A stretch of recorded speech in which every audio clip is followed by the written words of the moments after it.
On October 23rd, 2077, America went to sleep. And in 2189, she reawoke in the West.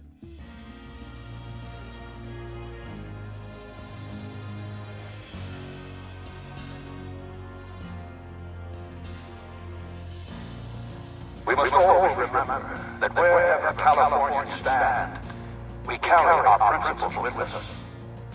Equal respect, representation, and protection under the laws of a just republic. This was the same fire that burned in the heart of the old world that preceded us. When the Republic called on the men and women of California to carry that fire across the Mojave, you answered. 4 years ago, we held this dam. 4 years ago, we carried the weight. 4 years ago, we drew a line through the Mojave as clear as the Colorado River. A line that Caesar cannot cross.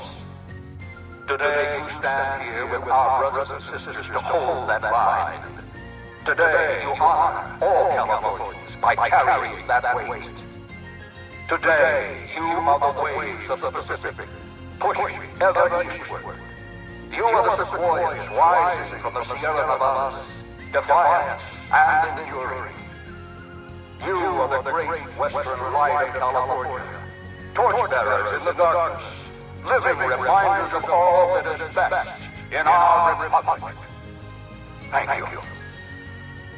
Thank you. Okay, let's get out of here. What the hell are you waiting for? You think I want to get shot? Let's go.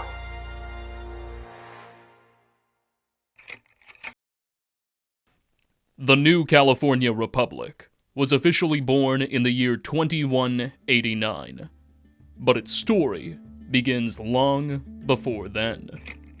The metaphorical seeds from which the Republic would eventually sprout were planted on October 23rd, 2077, as the bombs began to fall, and the door to Vault 15 in what was once Central California was sealed for the first time.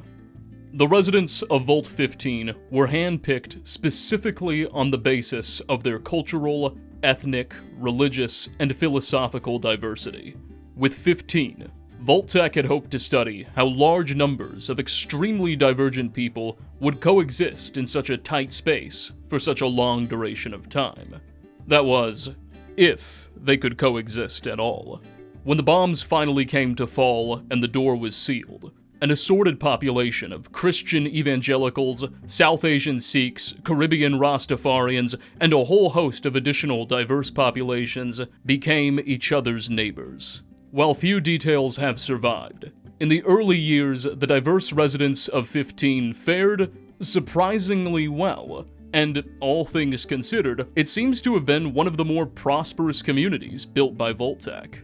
Though, by the late 2080s, serious cracks in the society's foundations began to show. The Vault's established population control mechanisms either failed or were just being ignored. And within a couple of decades, the residents were suddenly consuming far more resources than the structure was capable of producing and processing. Its generators and water chip grew more strained by the day, and solid foods had to start being rationed. While instructions from Vault-Tec had clearly dictated that no door was to be opened until 50 years had passed, by the mid-2090s, barely 20 years after the door had closed, it had become apparent to the overseer and community leaders that she could continue no longer. Vault 15's door would have to be opened, and its people would be forced to scatter in the primordial wastes. With them, these residents would bring many of their vault's impressive technologies and agricultural systems, including weapons from 15's state-of-the-art armory, and, perhaps even more importantly, thousands of uncontaminated seeds and fertilizer. One group of dwellers set off a few dozen miles east and used their impressive advantages to establish the settlement of Shady Sands, the future capital of the NCR, and arguably the most prominent place in our story. Shady Sands apparently had the benefit of being founded with Vault 15's GEC, or Garden of Eden creation kit, a unique device with terraforming capacity that also stored schematics and blueprints for structures, tools, and of course, farming techniques, which all but guaranteed Shady Sands' success in the early years after its founding. But the establishment of this future capital was just one of many consequences of Vault 15's diaspora. You see, not everyone who left was eager to become some sedentary town-dwelling farmer, and with powerful weapons from the armory, many turned their sights to banditry. Various groups of dwellers banded together to form several new raider gangs, which would wage havoc upon the wasteland communities of Central California, at times including even their cousins at Shady Sands. The most prosperous of these new raider groups called themselves the Khans, drawing inspiration from old Mongolian histories they had learned while still inside, and they would develop a resilient nomadic culture and terror tactics worthy of their name. Owing to Vault 15's hyper-diverse parameters, Shady Sands developed a unique reputation in the wasteland for its alien cultural customs. You see, while inside Vault 15, the numerous distinct cultures, religions, and even ethnic blocks slowly blended and amalgamated with each other, creating an entirely new, distinct society with its own tradition and culture. Thus, the people who founded Shady Sands, and the Khans, were seen as alien by other wastelanders. They wore strange clothes, worshipped alien gods, and spoke with bizarre accents and often used entirely unheard-of words. The influence of South Asian culture was particularly visible in Shady Sands. There, the people regularly prayed to an odd deity whom they called Dharma, and incorporated variations of South Asian words into their speech, referring to their herds of irradiated mutant cattle as Brahmin. By the 2050s, a man known as Aradesh was elected mayor, and his turbulent administration would be among the most eventful in the office's history. Early in his term, the Khans radically escalated their attacks against Shady Sands, going so far as to even kidnap Aradesh's daughter, a young woman named Tandi. The bandits demanded an impossible ransom for the return of the girl and the cessation of their raids. As the Khans waged havoc, the beleaguered residents of Shady Sands also had to deal with a new, even less familiar enemy: super mutants. A product of the forced evolutionary virus, super mutants were ferocious, giant green creatures who better resembled monsters than the humans they once were, and they thirsted for blood and captives who they could transform into their own kind.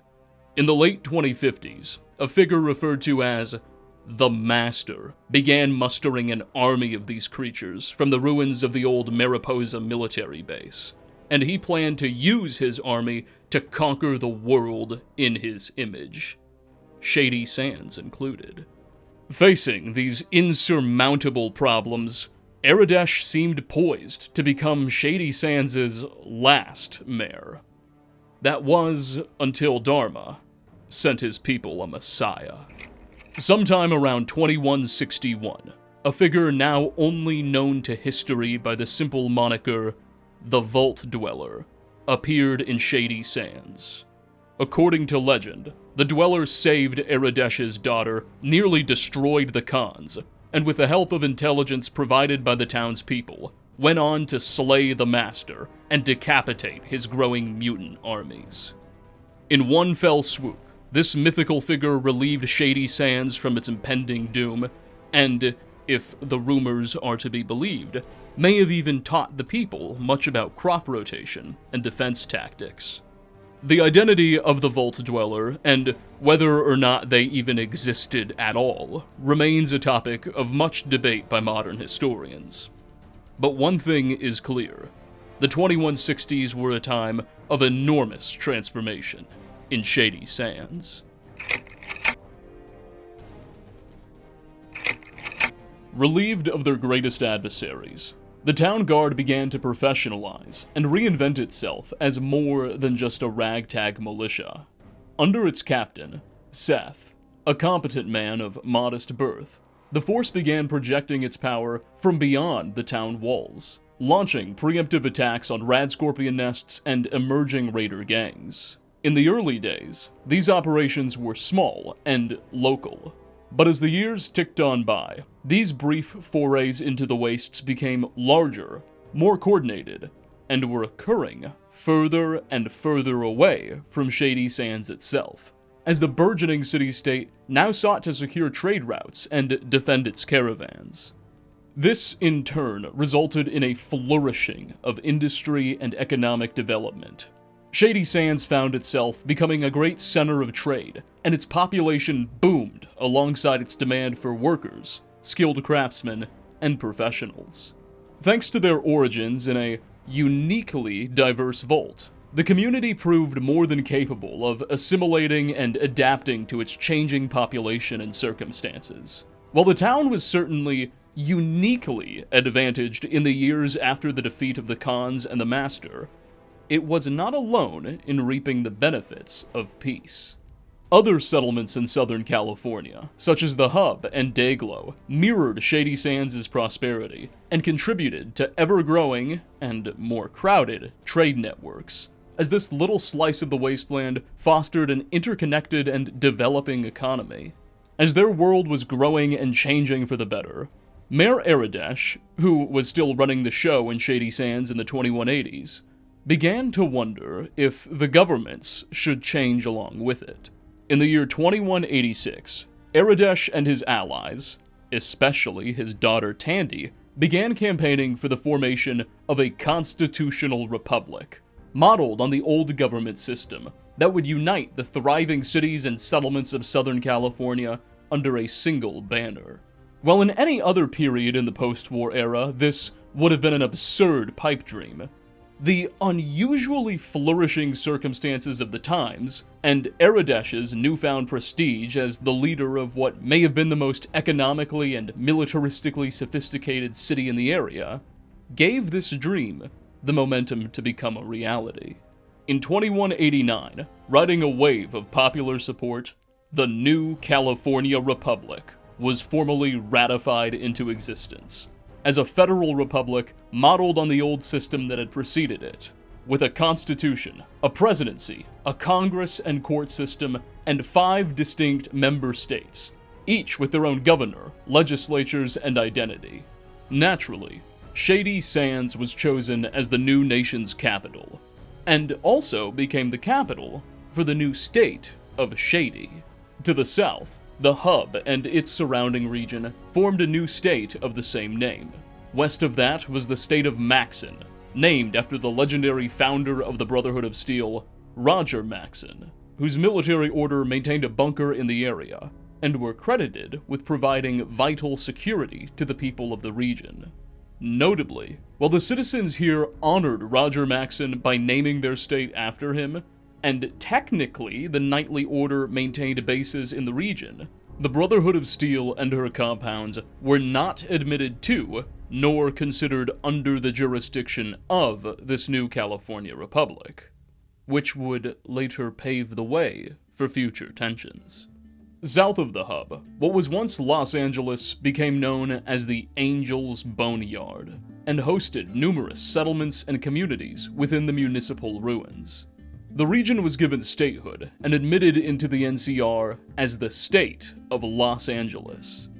It would benefit particularly well from the Union, as the Republic would choose the strategic location of the state, near the coasts and far from the territorial fringes, to host numerous government offices and installations, leading to a renaissance in the region. But that was to come.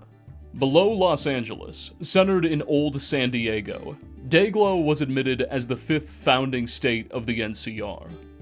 When the Great War kicked off, America's adversaries managed to secure a direct hit on an old West Tech FEV research site in the area, which then caused a major release of the virus, and it continues to have mutagenic effects on life to this day. At night, the Old West Tech crater emits a dark green glow, which spreads all over the region, lending the state its name. Once the simple mayor of Shady Sands, Aradesh was overwhelmingly voted as the first president of this new California republic, now ruling over a population and territorial area several times the size he once did. Aradesh also found himself sharing power with a Congress and a judiciary. He was also now subjected to regular new elections at the end of each term. A new set of challenges to accompany his new responsibilities. President Aradesh would dedicate the early days of his administration to all the necessary statecraft to be done in such a fresh nation. Though he always maintained a sort of reverence and respect for that legendary Vault Dweller who saved his people so long ago. And in 2196, Aradesh would vanish while trying to track down the vault that hero allegedly came from. In his place, his daughter Tandi, now in her early 50s, took on the reins, and was overwhelmingly elected as the NCR's second president. In the end, Tandi would win 10 consecutive re-elections, each carrying a 5-year term, serving as president until dying at the age of 103 in 2248. And her 5 decades in office would transform the Republic and set it on a course from which there would be no return. Long before coming to power herself, Tandi had always been a decisive and outward influence on her father throughout his political career. She had been a powerful voice in advocating the expansion of Shady Sands' trade routes after her rescue by the Vault Dweller. While Aradesh had hesitated at first, she was one of the fiercest advocates for the foundation of the NCR in the days before its ratification. Now she found herself at the helm of the nation that she and her father worked so hard to forge, and was conclusively more bold and expansionist than her predecessor. But first, there was work to be done on the home front. NCR infrastructure blossomed from within. They built new roads for diesel vehicles, new homes and municipal buildings, built to code for the sake of safety. Then new physical media, holotapes reporting the news and developments in the government, then libraries. In a remarkable anomaly not seen ever before, Shady Sands was truly resurrecting the old American way of life, optimistically emulating the pre-war government in a pursuit of a pre-war standard of living. Once again, owing to her upbringing in perhaps the most socially inclusive and diverse community in the known world, Tandi was a strong advocate for ghouls, mutants, and other minorities in the young republic, ensuring the swift passage of legislation that guaranteed legal equality among all law-abiding men and women, regardless of how much radiation they had been exposed to as a child. Fueled on by memories of her dark days in Raider captivity, the president also championed a series of anti-slavery laws in the NCR, ultimately abolishing the practice in Republican territory altogether, though exceptions were made for those condemned by courts to labor. As the economy grew and a new consumer market emerged, Tandi implemented limitations on the amount of land and Brahmin a single person or entity could own, and passed a number of laws that sought to rein in the power of these emerging new corporations, though much of the specifics of this legislation has been lost. Attracted by the promises of a booming economy and the guaranteed rights of man, thousands across the old Southwest made the track into what was quickly becoming one of the greatest powers of this brave new world. But Tandi's administration would go on to shake up much more than just the social order. You see, for as long as anyone in the Wastes could remember, caps had been the people's currency of choice. Standardized and abundant thanks to the old Nuka-Cola company's dominance and difficult to counterfeit, the only way new caps could enter circulation was through the productive practice of scavenging and prospecting the ruins of old. Essentially, caps had to be mined with labor. But the rapid economic development occurring in the NCR spurred the government to begin considering alternatives. For one, the NCR couldn't control the circulation or production of caps, which is a problem for any government, but complicating matters further. As the years ticked on by, caps became harder and harder to accrue when scavenging. The NCR just had way too many people for there to be much left to scavenge. Even worse, the development of their economy had resulted in several bad actors managing to restore old Nuka-Cola plants and begin producing counterfeit caps of their own, completely out of the NCR's jurisdiction. It was because of these emerging challenges that in the first half of the 2100s, President Tandi and the NCR Congress decided to move their young nation onto the gold standard. From here on out, the Republic would mint its own gold coins, and would pay out all government expenses using these precious metals. Early on, the transition seemed poised to be a giant success. Newly minted NCR coins were worth several times their weight in caps, and almost overnight, the entire underground counterfeit market was crushed. But this shift in economic policy necessitated a shift in foreign policy. Being centered in Southern California, the NCR couldn't produce much gold in its own territory. Instead, they had to import the metal, mostly from a number of mining communities in Northern California around the town of Redding. At this point in our story, the NCR's influence in these regions was weak and being substantially challenged by the meddling of New Reno and Vault City, two powers in Northern California and Nevada that, through their influence over the gold mining settlements of Redding, threatened to ruin the NCR's new currency plans before they had the time to fully mature. Located amidst the once smoldering, though now thoroughly cleaned up ruins of the old Reno, New Reno had established itself as a great center of gambling, partying, and just sin in general in the wasteland. Lacking any formal government, police, or military during this time, New Reno was governed through the consensus of the city's powerful mob families. This created opportunities for the NCR, because while some of the families, such as the Mordinos, were genuinely trying to undercut NCR influence in Redding and take over the gold trade for themselves, other families, like the Bishops, were more amendable to the Republic, and for the right price, were happy to work with New California to keep the gold trade open and to humiliate their rivals. Northwest of New Reno, Vault City represented a far greater threat to Republican interests, and how the new nation and its president Tandi would deal with this powerful city-state would define the character of future Republican expansion. Vault City was founded shortly after the Great War by the residents of Vault 8. Vault 8 was unique, in of it that, unlike most of the bunkers constructed by Vault Tech, 8 subjected its citizens to no bizarre experiments, and functioned exactly as advertised. It was a control vault, and 10 years after the bombs fell, in 2087, it opened up, and its citizens used their fresh, advanced technology to construct a sprawling and prosperous community around their bunker. Unlike the inhabitants of Vault 15 and the founders of Shady Sands, the people of Vault City never truly abandoned their vault, but rather built their city all around it.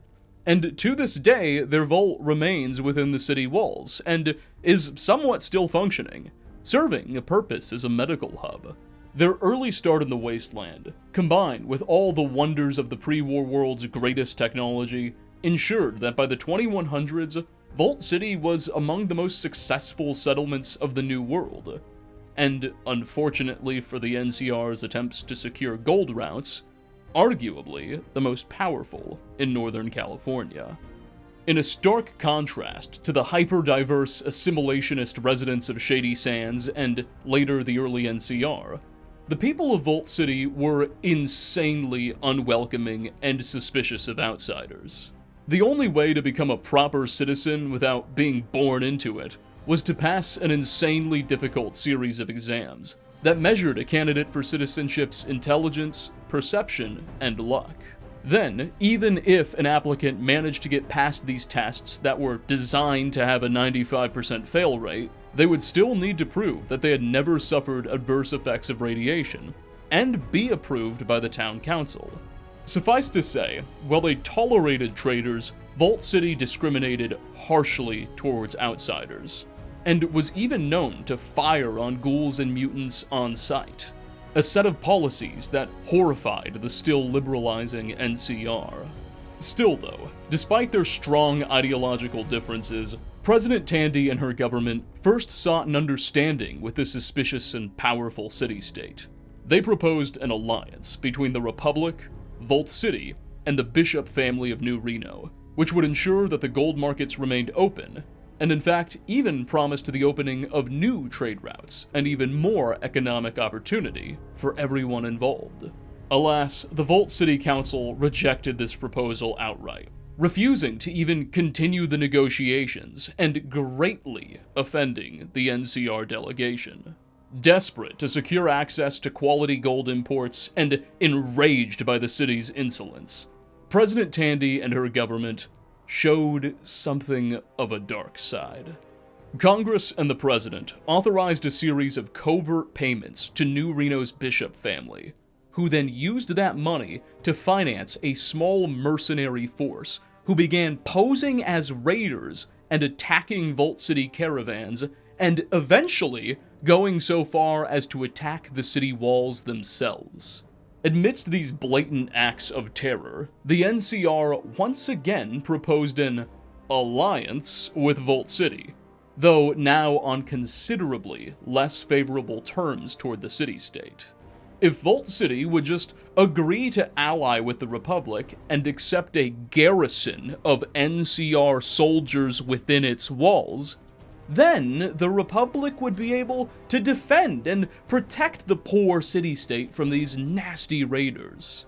Vault City resisted this pressure for some time, and there's reason to suspect that many within the walls knew exactly what the NCR was doing. But in the end, they still caved all the same.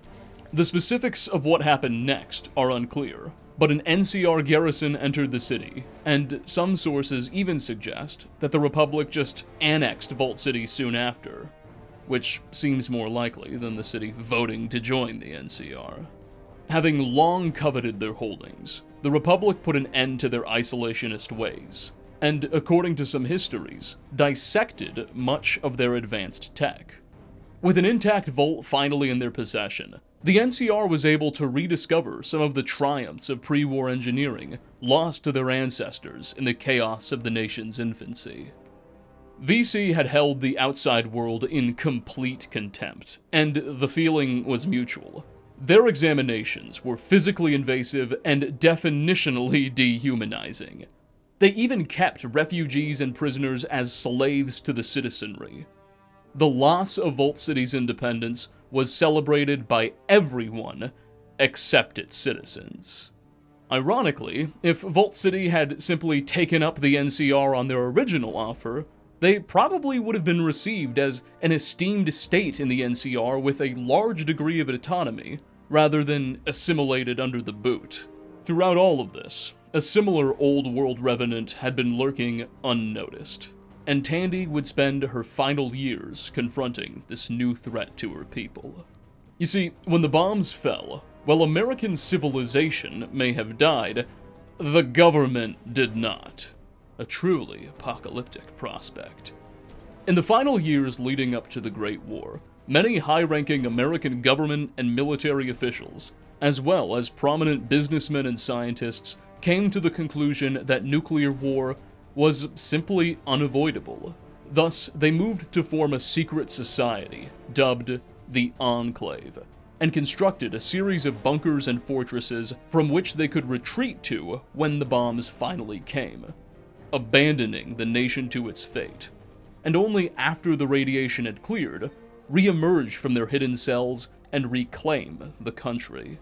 The Enclave had hidden bases and bunkers across the United States, but the largest and most sophisticated installation housing its president and most of its Congress. Its capital, if you will, was the Poseidon Energy Oil Rig, a massive offshore drilling platform located around 175 miles west of San Francisco in the Pacific Ocean.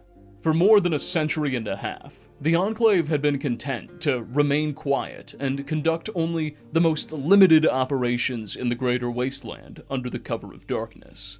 They were more than happy to wait out the rads and let the irradiated mutants of the surface do their thing while they built their strength. After all, the Poseidon Energy Oil Rig was powered with a state-of-the-art nuclear reactor built by Voltec, which guaranteed their comfort and luxury, though at the expense of marine life. There's good evidence that the pollution generated by the Poseidon Energy Reactor just dumping radioactive seawater into the Pacific did far more damage to marine ecology than the bombs ever came close to. But that's a story for a different day.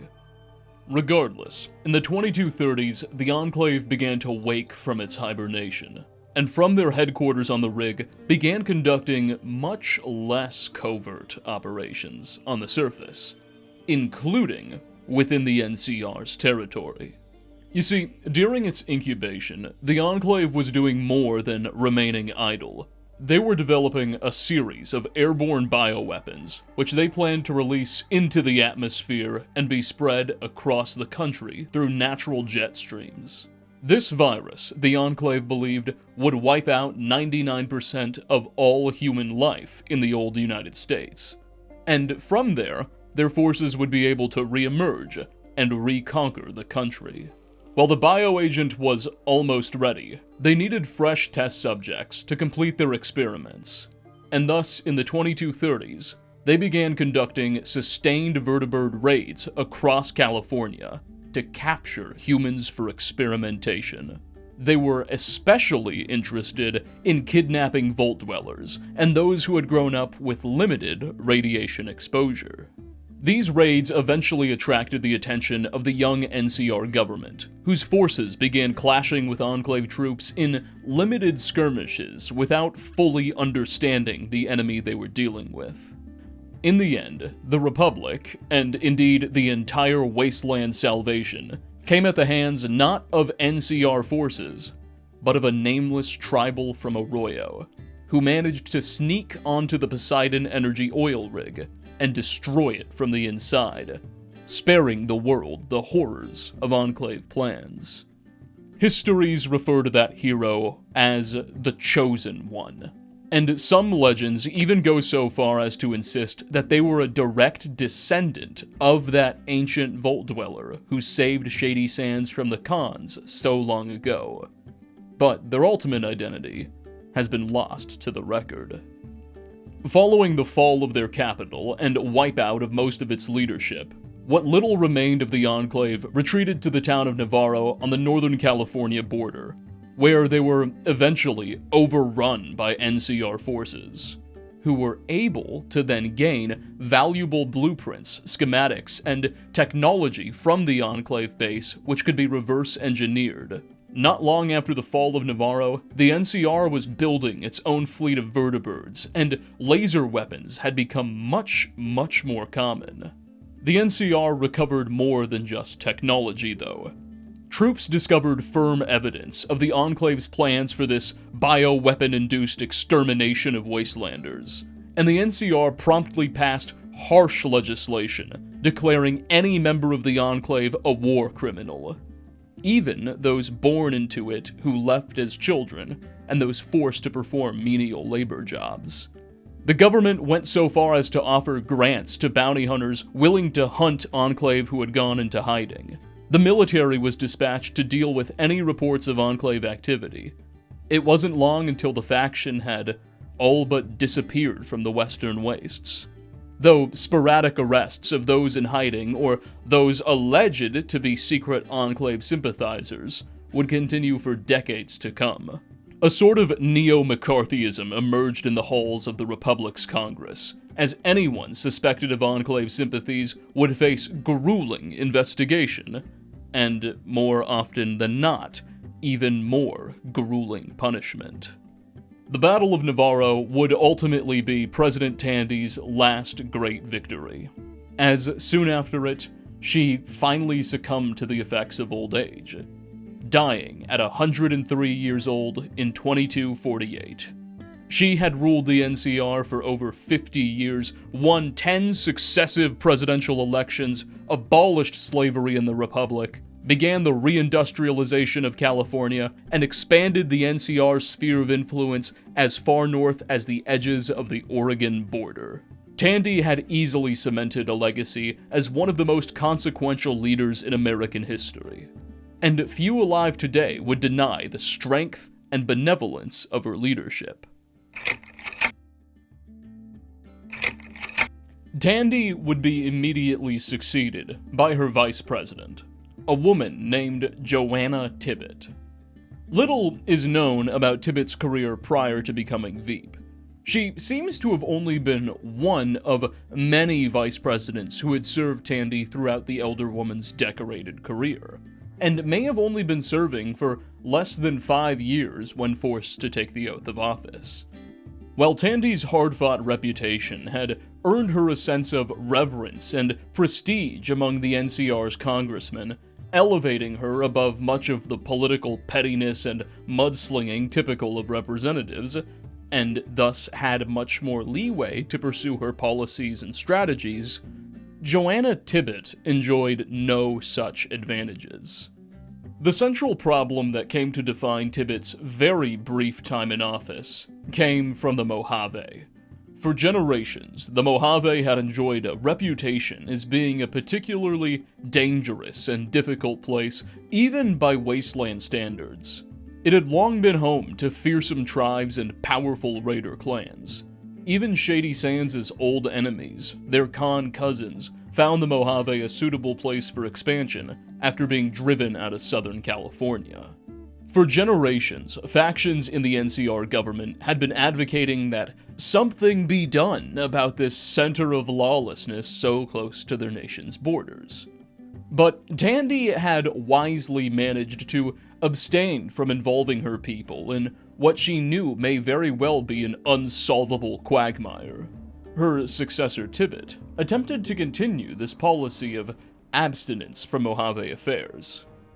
But in 2253, when a group of 38 NCR citizens who were traveling through the Mojave, or perhaps doing something they had no business doing in the Mojave, were captured by raiders or tribals and executed, the people and Congress of the new California Republic demanded blood. Tibbet's refusal to authorize a full-scale invasion and conquest of the region was seen as an act of timid cowardice, and in late 2253, Congress voted to impeach and remove Joanna Tibbet from office before she could even finish her first term. In her place, a politician by the name of Wendell Peterson was elected 4th president of the NCR. Peterson's background is obscure and murky. Little is known about his position in government prior to assuming the executive office. However, one can only assume that he was a very well-connected character. Among his first acts as president, Peterson deployed 3 regiments of NCR infantry, approximately 3,000 troops, to begin establishing a foothold in the Mojave, to ensure the safety of NCR citizens and have a base of operations for future expansion when it was ready. Back on the home front, the Peterson administration, desperate for support wherever they could find it, sought allies in the business community. Since Tandi's economic reforms, which instituted clear limitations on the amount of Brahmin cattle and land any single man or company could own, the NCR's wealthy and economic elite yearned for a savior to release them from what they saw as cumbersome and unnecessary regulation. 2 major organizations emerged, financed by the business community, to lobby the government to repeal these laws: the Stockmen's Association and the Republican Farmers Committee. Tandi and Tibbet had ignored these organizations, but that didn't stop them from digging their claws everywhere else in government. And when Peterson was elected, they found a great ally. While stopping short of an outright repeal of the laws, the new president succeeded in dramatically raising the caps on how much land and cattle could be owned by a single entity. This, he promised, would grow the economy, provide jobs and cheaper food to the people, while also staying true to the spirit of his great predecessors. So, Peterson assured the public. What he failed to mention, and likely even comprehend, is that it would also lead to a greater and greater concentration of wealth among the landowning classes, who were sure to funnel much of that wealth back into the pockets of their favorite politicians, who, for their part, were happy to continue doing their patrons' bidding. The rise of these new mega landowners, also called Brahmin barons, would take time to become apparent, but within a few decades, their influence would grow to be metastatic. As the NCR was loosening business regulations and dipping its toes into the Mojave, yet another crisis presented itself. For generations, the Brotherhood of Steel had maintained a series of bunkers and bases within the Republic's territory. While historically, the two factions had been on respectable terms, indeed, the citizens of Maxon even insisted on naming their state after the Brotherhood's founder. In recent years, as new generations rose to lead both factions, their friendly ties began to break down. The Brotherhood, fancying themselves as the only group worthy of possessing advanced technology, resented the NCR's successes in Volt City and at the Battle of Navarro, which led to the Republic's military becoming considerably more sophisticated. Meanwhile, NCR generals were growing ever more weary over the fact that what was in effect a powerful foreign military was allowed to operate within their borders. And in the mid to late 2250s, that powder keg would finally explode. We don't know for sure who fired the first shot or why, but soon enough, the NCR had formally declared war on the Brotherhood of Steel, and the two sides entered into what would become the most brutal conflict either faction had seen yet. While the Brotherhood was hopelessly outnumbered by the Republican armies, the NCR was hopelessly unprepared to face such a sophisticated, competent, and determined adversary. Much of the fighting would take place in the Mojave, where the Brotherhood had discovered that the Hoover Dam was in a good enough condition to perhaps be brought back online, and thus had sent a substantial force into the region under Elder Elijah, who subsequently went on to ignore his orders to secure the dam and concentrated on securing the Helios 1 power station. The NCR therefore now considered the Mojave more pivotal than ever before, and sent several more regiments to the region in a desperate attempt to dislodge the Brotherhood's presence. In one such battle, called Operation Sunburst by Republican generals, the NCR used human wave tactics to overrun the knights guarding Helios 1, who were ultimately forced to retreat only after simply running out of ammo. Amidst the tactical withdrawal, Elder Elijah would disappear. But the Mojave was just one front in a much wider conflict. Across the new California Republic, chaos reigned as cities close to Brotherhood bunkers became battlefields, then became wastelands. Though the destruction was far more than just physical. You see, sometime during the Tandi administration, it became obvious that carrying so many gold coins around and hanging on to them was somewhat impractical for the citizens and businesses of the NCR. So, the government began issuing notes, or dollars, modeled after the old government's currency, that was pegged to gold. Citizens were encouraged to give up their gold and other precious metals to the government for safekeeping, who would then issue them dollars in return, which, whenever necessary, could be redeemed for their value in gold. The system worked well, initially, but the war with the Brotherhood threw everything out of balance. The Brotherhood targeted NCR gold mining operations around Redding, severely disrupting production, and they went so far as to successfully raid several of the Republic's gold reserves and caravans. And what very little gold was left the government spent on trying to finance the war. As a result, a terrified public, fearing there soon wouldn't be any gold left, raced to redeem their bear bucks for the metals as soon as possible. But by now, the government didn't have nearly enough gold to handle the emerging liquidity crisis. They simply couldn't give everyone their gold back. President Peterson and Congress were thus forced to abandon the gold standard altogether. Dollars were now backed by nothing but faith in the Republic, which, as it would turn out, wasn't worth all that much. By the 2280s, the dollar would be worth less than half the value of a single cap and less than 10% that of a silver denarius. But we're getting ahead of ourselves. While the Brotherhood War never ended per se, it did begin to cool. At least enough for the NCR to feel confident in pursuing less relevant military objectives. In 2269, 16 years into President Peterson's reign, and after at least 2 successful re-election campaigns, Papa Bear authorized an ambitious plan presented to him by a general named Aaron Kimball. The people of the NCR never really got over that massacre of 38 of their citizens in the Mojave by tribals all those years earlier, for which they removed Joanna Tibbet from office, and while Peterson did escalate the nation's military presence in the region, there was a lingering sense that justice was never done. There was also a desperation from the president and his party to achieve a clear military victory after a string of humiliations and grueling victories that often costed more than they gained.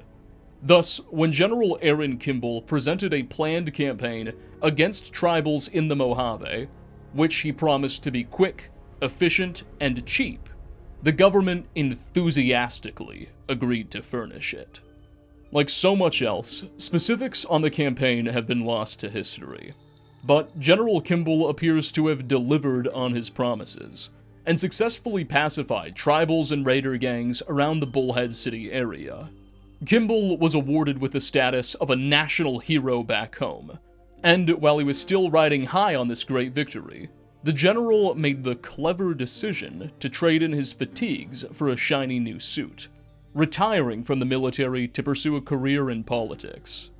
By 2273, Kimball was a congressman, likely a senator, representing the hub.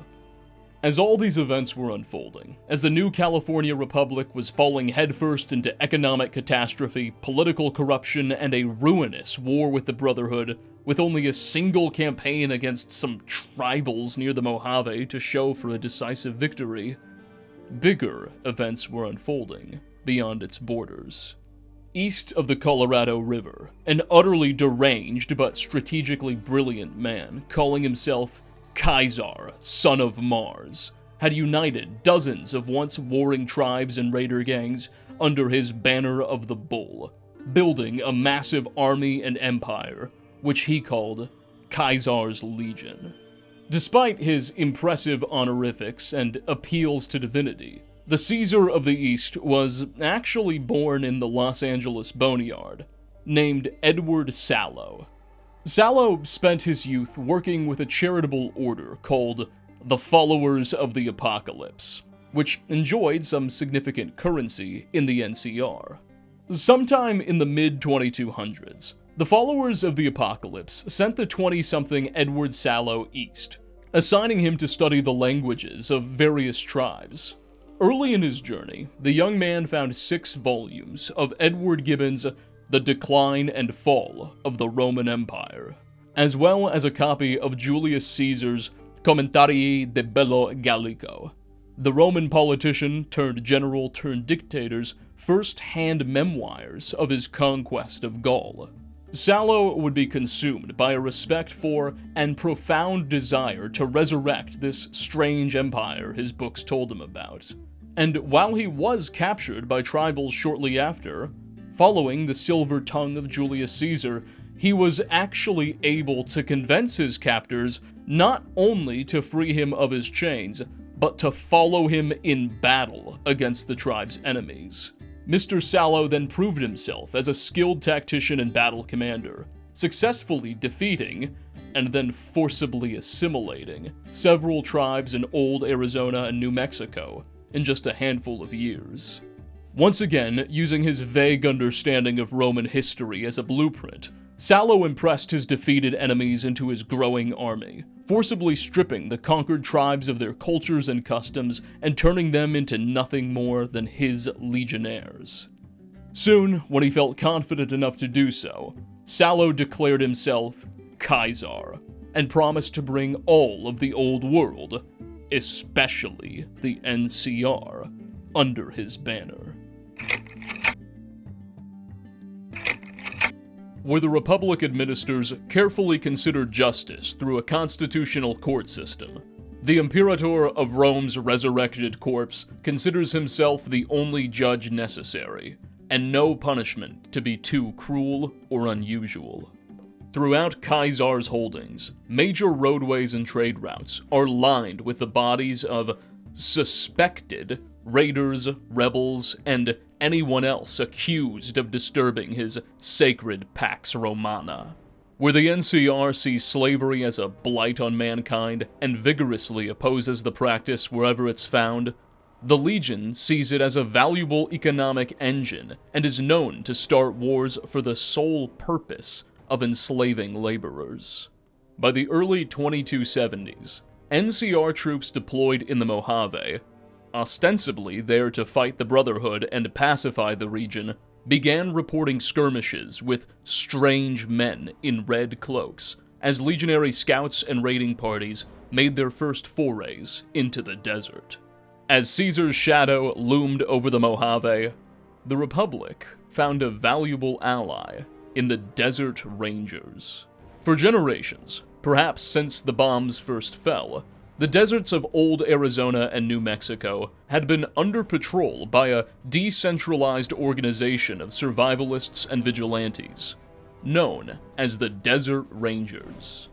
Inspired by the Texas Rangers of old, the Desert Rangers sought to bring a sense of order and justice to the primordial wasteland, hunting down raiders, freeing slaves, and helping peaceful communities defend themselves against the various threats in this brave new world.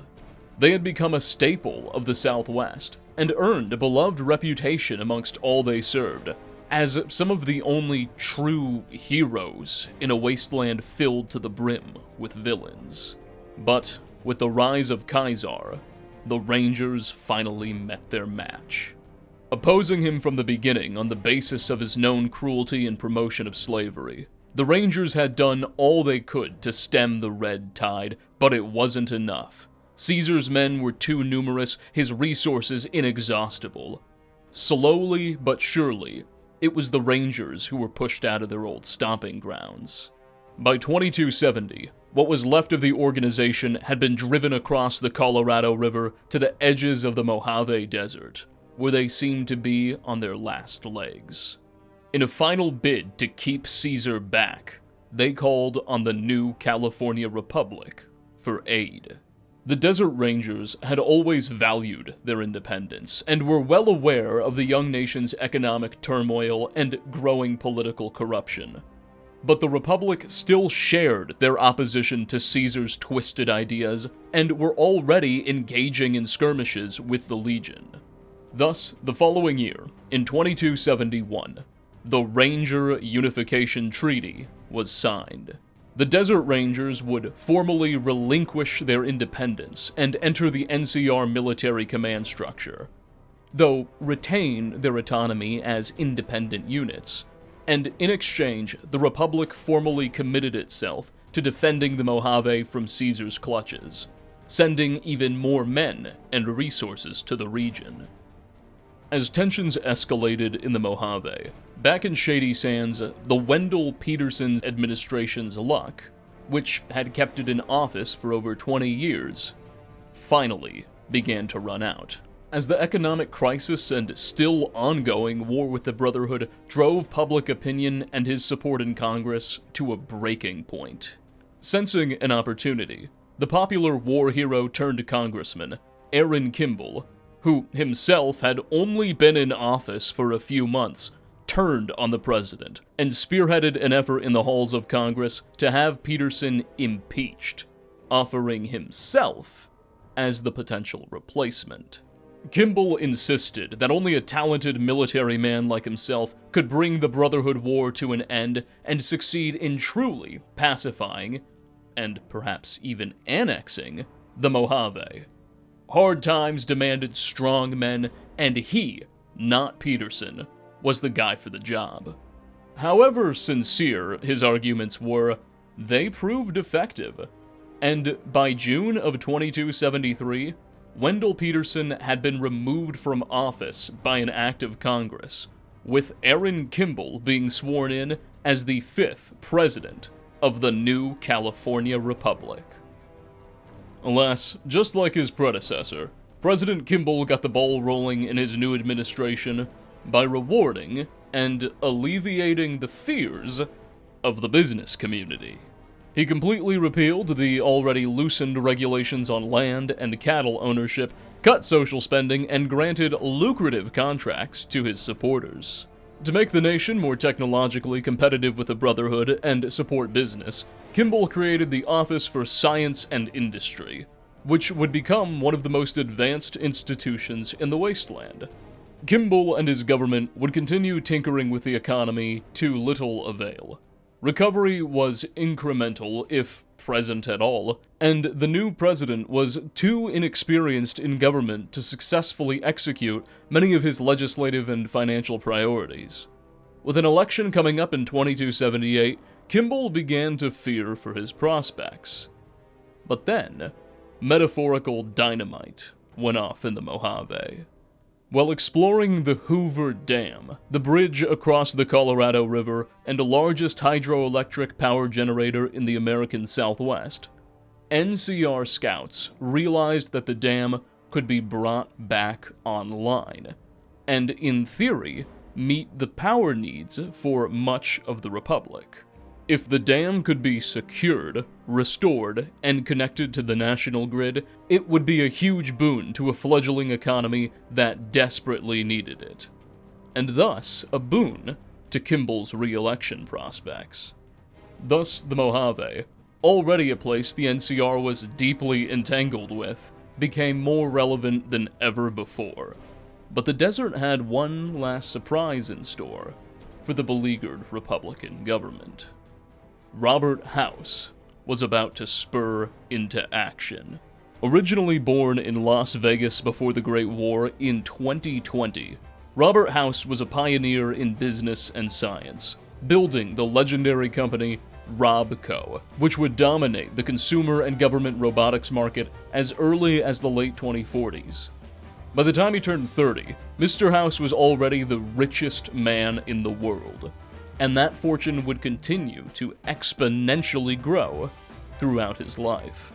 He landed lucrative contracts with the US military to design them all sorts of automatons and rockets. His company would even go on to create the largest mechanized warrior in history, Liberty Prime. This intimate access to global military strategy led the young Mr. House to develop an increasingly pessimistic, or maybe realistic, outlook on the world's future. By the 2260s, the CEO of RobCo had come to the conclusion that global nuclear war was inevitable, and rather than waste his time trying to prevent it, he chose to prepare. Retreating to his hometown of Vegas, House swore that he would not let his city fall, outfitting the surrounding region with an assortment of anti-nuclear countermeasures, including wave arrays designed to remotely disable incoming bombs and missile systems that could intercept those that made it through. For himself, he built a state-of-the-art life support system that could theoretically keep him alive for centuries in the Lucky 38 casino, and an army of Securitron robots was manufactured to ensure that he would be able to maintain order when the chaos eventually came. Unfortunately for him, House was counting on the arrival of a certain Platinum chip, a high data density storage drive that contained valuable codes necessary to unlock certain systems and crucial OS updates. House had planned to receive the Platinum Chip on October 23, 2077, the day the Great War was to come. He knew the bombs were going to fall that day, but expected them to come later in the evening, allowing him time to get the chip.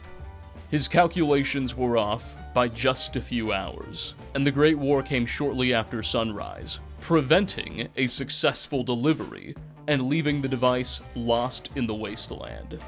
House was still able to retire to his life support systems, and most of his anti-nuclear defense mechanisms did still manage to function, albeit at reduced capacity. Vegas and the Hoover Dam were spared a direct hit, though a bomb or two made it through the defenses, and landed much closer than House would have liked. Without the Platinum Chip, the CEO of Robco would spend the next 2 centuries forced to contend with inferior systems than he had expected and constant crashes. House didn't feel safe revealing himself to the world without it, and thus spent nearly 200 years maintaining a low profile, allowing the Vegas Strip to become occupied by gangs and families oblivious to his presence while covertly sending agents to scour the wasteland in search of the Platinum Chip. However, with the Mojave rapidly becoming the battleground between the world's great superpowers, and now with Republican troops moving to occupy the Hoover Dam, in 2274, House felt forced to finally act. An army of Securitrons emerged from their bunkers to occupy the Strip. The CEO rapidly made a deal with the families of Vegas to have them recognize him as their ultimate authority, and then dispatched a mechanized army with an embassy to go meet the Republican soldiers at the Hoover Dam. He didn't want to fight the NCR, though. He wanted to negotiate. While considering the NCR something of an adversary, he knew the nation offered him access to the world's largest consumer market, and could help keep Vegas safe from Caesar's ambitions. So, it was agreed that New California would be given possession of the dam, and the rights to 95% of all energy that it produced, with the remaining 5% going to Mr. House. Furthermore, a large Californian military base would be furnished just outside the Vegas Strip, which would now be open to Californian business. These were major concessions the CEO had to make, but they would keep the lights on and allow him time to grow his economy while hunting for the Platinum Chip. If the chip could be located, House would be able to update his systems, unlock new weapons, and thus be able to renegotiate the treaty on terms much more favorable to him. That was the idea, anyway. Over the next couple of years, spurred on by House's automated helpers, sense of order, and now some power from the Hoover Dam, New Vegas blossomed into an economic and cultural powerhouse, rising from the ashes to become among the greatest cities in the known wasteland. Like moths to a flame, both President Kimball and Kaiser began to take an ever greater interest in the city, seeing it as a potential symbol for something greater. Kaiser dreamed of turning it into a new capital fitting for his empire. He fantasized about riding in triumph through the streets of the city as Caesar did many times in Rome. Kimball saw the chance to annex New Vegas as an enormous political opportunity. It would be the Republic's first great conquest since Navarro, maybe even bigger than that, and the credit would be all his. Though the president knew that, for now at least, the Republican army in the Mojave needed to focus on the Legion. And so, the board was finally set for the most dramatic three-way strategy game any of the players had ever seen. Neither the bear nor the bull had ever confronted an enemy as powerful as the other, and House schemed in the background as a wild card, eager to play the giants off each other. In 2277, the Legion would be the first to act decisively. The Colorado River had come to serve as a natural border between Caesar's territory and the Republic's, with the Hoover Dam functioning as the only obvious bridge in the region. So, that was Caesar's target. Delegating command to his favorite subordinate, the Malpais legate, the Imperator ordered an all-out assault on the power station, while ferrying troops across the Colorado to launch a series of distractful raids on Mojave settlements. NCR regulars at the dam, under the command of General Lee Oliver, fought fiercely, refusing to break, and from nearby ridges, Desert Rangers, under the command of their chief Hanlon, peppered legionary forces with sniper fire. As the battle wore on and casualties mounted on both sides, the Legion's vanguard was able to break across the dam and gave chase to the pesky Ranger snipers on the ridge, while General Oliver and his men were pushed to the structure's sideways and interior. The Rangers had planted an ace in their sleeve, however.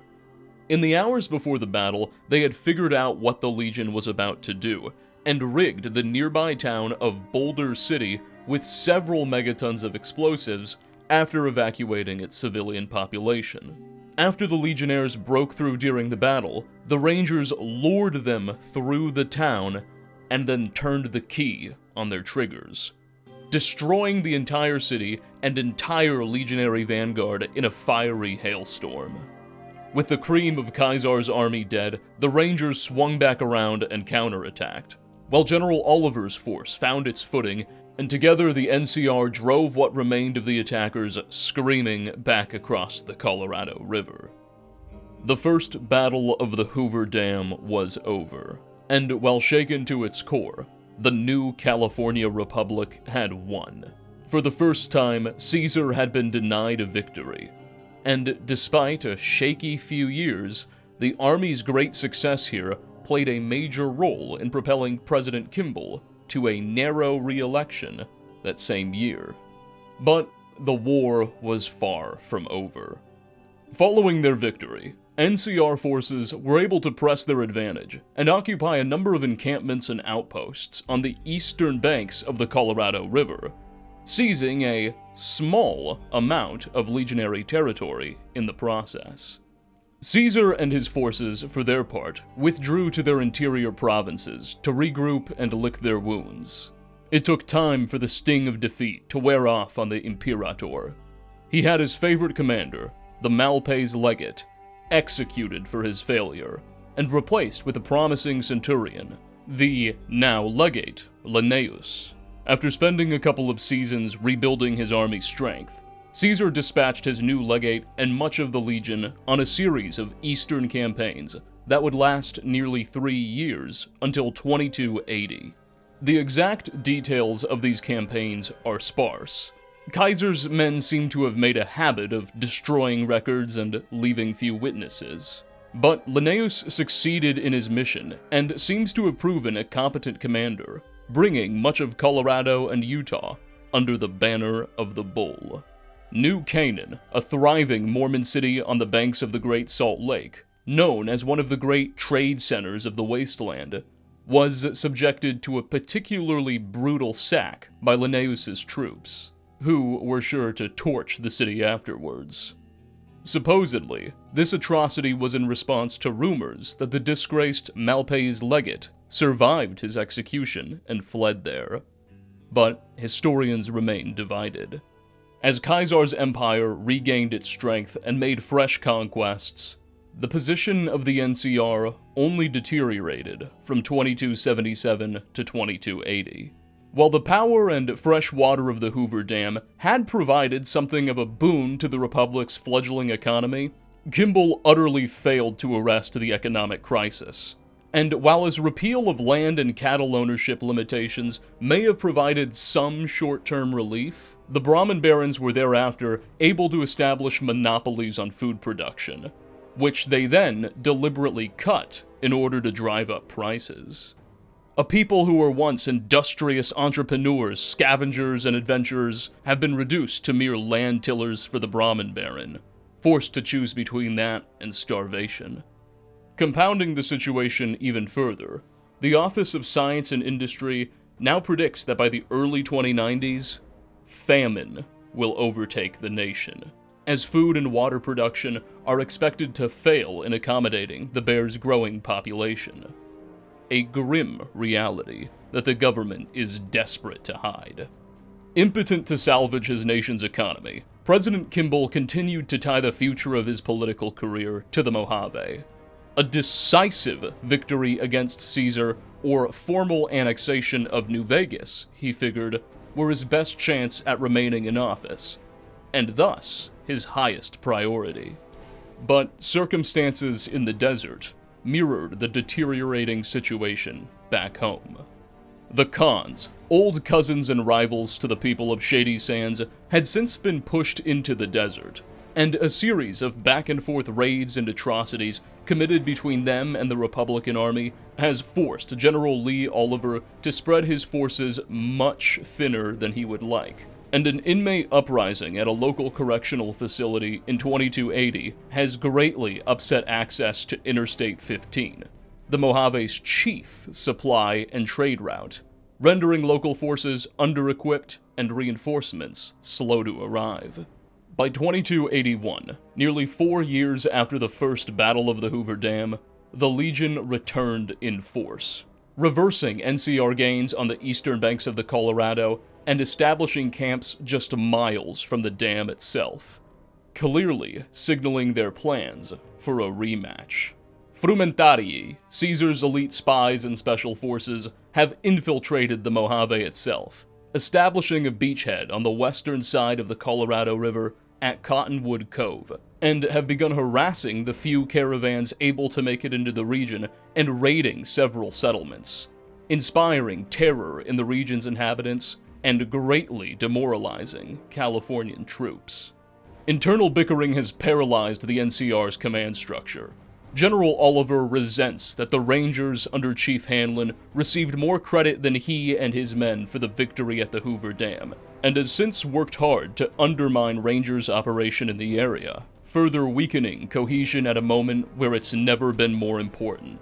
Oliver knows a second battle for the Hoover Dam is coming, and has developed a sort of tunnel vision on preparing for it and regaining his glory, while ignoring revolutionary activity already occurring in the desert. A vapid machismo masks the general's growing insecurity, as his hot temper and addiction to abusing his underlings with profanity and prejudice has crippled morale at a time cohesion has never mattered more. Major Knight, one of the few level-headed and competent commanders in the region, who is fiercely committed to the NCR's vision and leads the garrison along the Long 1-5 outpost, quietly resents the vulgar, chauvinistic attitude that has overtaken Mojave Command, and yearns for a posting back west, where cooler heads and a greater tolerance for his own romantic dreams, which he's forced to conceal to the macho general, may prevail. As the Army's morale and provisions continued to collapse, rumors swirl that Robert House's precious platinum chip may be back in the Mojave, and New Vegas's chief executive eagerly awaits the day he can reclaim it and dictate a new treaty to President Kimball's beleaguered nation. With the new California Republic staring down an ever-growing concert of threats and ever-declining strategic position in the West, as the nation entered the 2280s, even after its heroic first victory at the Hoover Dam, many began to question if the NCR would even be able to survive the coming decade. And the answer to that question, as the audience to this lecture will no doubt be aware by now, seems to have been a resounding no. We're not exactly sure what happened in the 2280s. Records have been lost, but the Republic began to collapse in on itself. There seems to have been a second battle at the Hoover Dam, as General Oliver anticipated, but its outcome is inconclusive. Perhaps the NCR lost control of the structure, sending energy prices and the economy deeper into disaster. Maybe Republican troops were defeated by Kaiser or House, or maybe they were able to hold on after all, and it just didn't matter in the end. Whatever happened, disaster followed the second battle. The city of Shady Sands suffered some kind of downturn that historians are yet unable to fully piece together. Some propose that it may have suffered a sort of raid by the Brotherhood, or that the estimated famine came a bit early. There's also evidence of a plague decimating Southern California around the same time. As the city entered decline, some sources suggest that the capital of the Republic was relocated to a yet unknown settlement.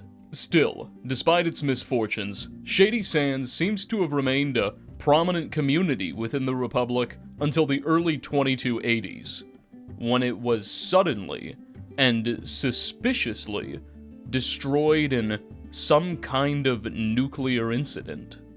Rumor has it that remnants of the old Voltec Corporation had a part to play in the destruction. There's evidence that the company had remained in operation well after the bombs came, and perhaps its surviving employees felt that the wasteland wasn't big enough for two corrupt economic powers. With Shady Sands gone, famine undoubtedly in place by now, and a newly reorganized Brotherhood of Steel redoubling its war efforts, the Republic could no longer maintain order, and its territories, once a beacon of civilization, hope, and democracy across the wasteland, descended into the same primordial anarchy that has reigned everywhere else. Eventually, soldiers and government officials ceased showing up at their posts, and Congress and the President, assuming they were even still going to work, lost all authority. Like the old government which had preceded it, the NCR was destroyed in the flames of nuclear destruction. Still, also just like the old United States after its fall, by 2296, various splinter groups and remnants claimed to be carrying the legacy of the now old New California Republic, and insisted that they maintained that government's authority. Within the Angel's Boneyard, a former resident of Shady Sands, and perhaps former NCR government official, named Lee Moldaver, leads a small band, an enclave, if you will, of Republican fighters and scientists, who are currently attempting to make a breakthrough in cold fusion energy production, which, if successful, could theoretically bring energy, and even clean water, back to Southern California. With the Bear all but dead, the Brotherhood of Steel have stepped into the power vacuum and escalated their presence in its old territory, redeploying substantial assets originally stationed on the East Coast to the region, including the legendary Prydwen airship. They currently seek the same cold fusion technology Moldaver's remnants are after, and are desperate to secure the technology for themselves, fearing what can happen if its secrets aren't safeguarded. The fate of the Mojave is as uncertain as everywhere else. We have no record of what exactly happened after the NCR collapse. Was Robert House able to pull his coup off after all? Did Kaiser get his triumph on the streets of New Vegas? Our sources don't say, but rumors swirl that whatever happened, we haven't seen the last of Robert Edwin House. Finally, even after their defeat at Navarro and a similar catastrophe suffered on the East Coast, the original enclave of the old US government may have recovered much of its strength, and lurks from at least one complex out in the Rocky Mountains. Whatever comes next for California is anyone's guess. All we can be sure of is that, for now, it seems the Bear has gone into hibernation.